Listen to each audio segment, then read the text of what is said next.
Now,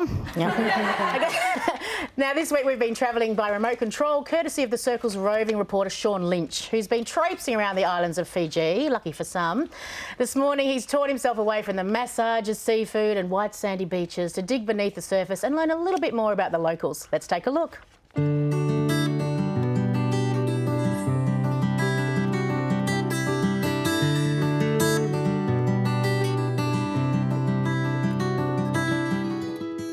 Once known as the Cannibal Isles, Fiji has now become one of the friendliest destinations in the world. In fact, if there's one thing that stands out about Fiji, it's the people. And the best way to learn a little bit more about their unique culture and lifestyle is to visit the remote villages. Taking the road less travelled along with cultural exchange can be the best part of any adventure.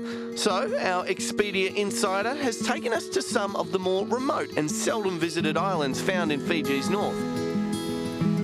Known as the Garden Island, Taveuni is one of my most favourite islands to visit in the Northern Islands. Because of the volcanic soil, it's very lush, you get a lot of rainfall, lots and lots of beautiful flowers. So it's a very beautiful, enchanted type of island. The island that we're at today is called Rambi, and it's home of the Banaban people. The Banaban people are Micronesian, so it's a slightly different culture, different look, different language, so it's exciting to see also the diverse cultures in Fiji, and this is one part of it. We're a big fruit salad of different races and ethnicities that make up the Fiji Islanders and what we call the Fijians. It's a subsistence lifestyle, so your work is going to provide for your family every night. That's what you do every day. You got to go out and find lunch and dinner and breakfast. For the people of Rambi, they're known to be natural fishermen, and that's what they do. The men are out fishing. The women, they stay back, they look after the children, look after the house and cooking side of things. It's pretty much a carefree lifestyle, less stress in the village. Religion plays a big part. Most villagers will go to church every Sunday, and things that revolve, or activities that revolve around the church take up a big part of their lives. Pretty much everyone's related to everyone at some point, and so it's just a big communal feeling of love and respect for each other, and it's great. And it's a pretty simple life, you know, simple pleasures. They love to sing, they love to dance. This is what keeps them happy, and you can see it in their faces and in their spirits when they perform for you.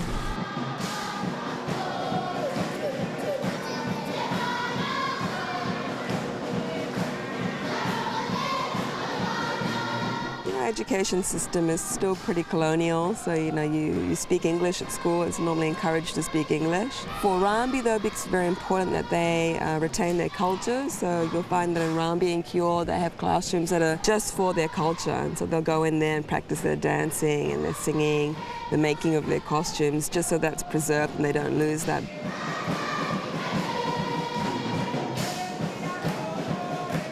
So the song and the words to the song and the dances all have great meaning in all South Pacific cultural dances. And it's the stories of their forefathers, the legends, the way that they used to live. They repeat every verse twice, and this is done so that the stories are never forgotten. It's always passed down from generation to generation, so we don't forget the legends that make our history and make us who we are today.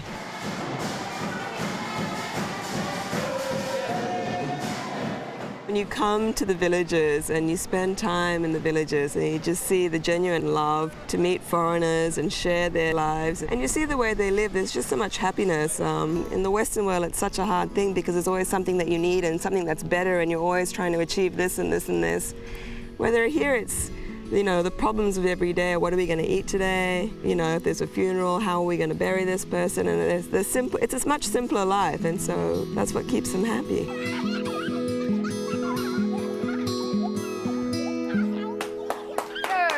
Booyah! Sean Lynch there, soaking up the culture in Fiji. And if you'd like to follow in his footsteps, there's more on the Circle website, or you can check out expedia.com.au. Alternately, you can enter this week's Circle competition.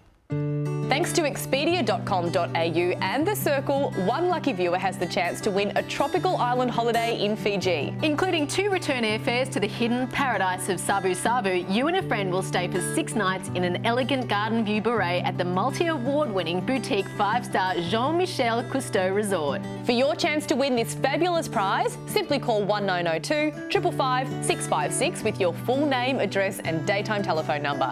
And you can enter as many times as you like. Good luck. Yay.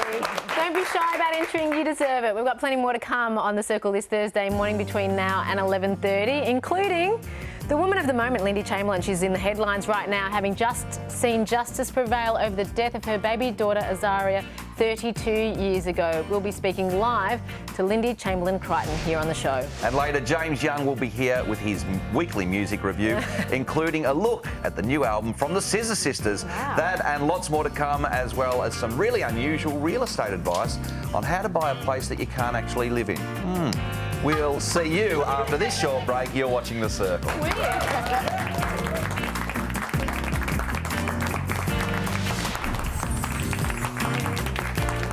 Welcome to Australia. The spectacular movie event. Nicole Kidman and Hugh Jackman in the tank.